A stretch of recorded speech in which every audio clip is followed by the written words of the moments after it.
Na mtazamaji wa Faida Online TV, habari za leo. Leo tumetembelea kwenye ardhi ya Mwanamalundi. Hapa ni Mwanza na tumekuja hapa kwa ajili ya kuweza kuja kuangalia vivutio mbalimbali ambavyo vinapatikana Mwanza, lakini leo tumebahatika kuingia moja kwa moja kwenye Ziwa Victoria.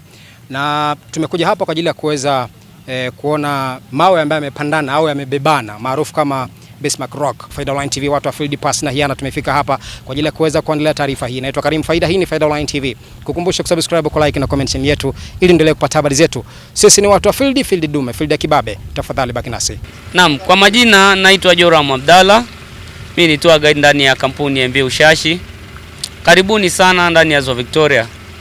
Ziwa letu limeunganisha nchi tatu za Afrika Mashariki. Kizungumzia nchi hizo ni Kenya, Uganda pamoja na Tanzania. Na ziwa letu katika asilimia kubwa ya maji inapatikana ndani ya nchi yetu ya Tanzania, ikifuatiwa na Uganda na ya mwisho ikiwa ni Kenya. Na ziwa hili ndo lenye chanzo cha mto Nile. Mto Nile unalishwa maji na Ziwa Victoria. Na maana chanzo cha mto Nile kimeanzia ndani ya Ziwa Victoria kuelekea mpaka Egypt. Na ziwa letu limekuwa na fursa nyingi kwa wakazi wa Mwanza, wakazi wa pembezoni mwa Ziwa Victoria, kizungumzia kutokea Msoma mpaka Bukoba, wote wanategemea Ziwa Victoria kwenye shughuli zao za kiuchumi. Moja ya shughuli ya kwanza ya kiuchumi ni uvuvi. Ya pili usafirishaji na ya tatu ni utalii. Utalii na uzungumzia katika nafasi mbili. Ya kwanza ni kutembelea hifadhi kama vile Sanane, Rubondo na Ukelewe. Kelewe nikizungumzia katika utalii, kuna lile jiwe ambalo linaitwa Dancing Stone, jiwe ambalo linalocheza, Ukara Ukelewe. Na pia ndani ya kisiwa chetu cha Sanane ambacho kinachopatikana ndani ya mkoa wetu wa Mwanza, ndani ya jiji letu la Mwanza, ndio kisiwa cha hifadhi ndogo ya mkoa ambapo kina aina nyingi ya wanyama, lakini sio wote. Kuna simba, pundamilia, kuna ndege tausi na mpaka kobe wanapatikana, kwa sababu ni moja ya viumbe ambao wanapatikana ndani ya hifadhi za taifa. Na ukiangalia kwa pembeni mwa Ziwa Victoria kuna baadhi ya visiwa tunavyoviona mbele yetu. Hivyo ni visiwa vidogo vidogo vinavyopatikana ndani ya Ziwa Victoria. Jopo mbele ya macho yetu hapo, hicho ni kisiwa cha Gabarema. Gabarema ikiwa na neno la maana la Kizinza. Gabarema ni sehemu ambayo zamani walikuwa wanatupwa walemavu katika jamii ya Wasukuma.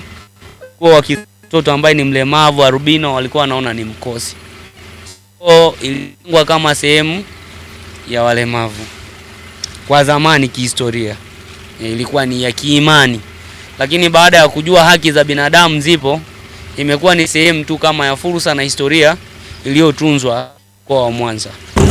Ziwa hili la Victoria limepatikana baada ya Malkia wa Uingereza kusapoti nchi nyingi za Afrika Mashariki kuweza kupata uhuru.